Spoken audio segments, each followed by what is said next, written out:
Hey guys, welcome to the channel. In this video I'll show you how to add annotations in Figma.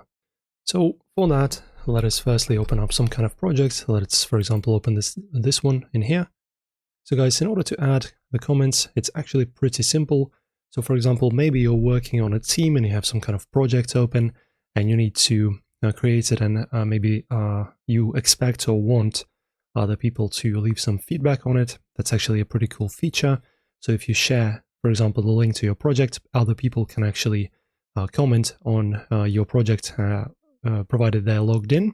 So in order to do this, just press on this section in here, comment.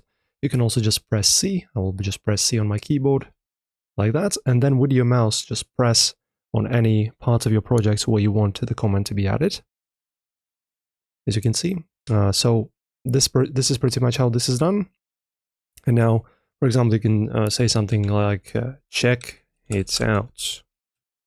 And also you can tag people. So if you have any people that you want to tag, so you just press on this little tag button, which is on the 2 on your keyboard. You just press Shift 2. You add this symbol and then you type in someone else's nickname. And as you can see, no people found because I don't have anyone in here.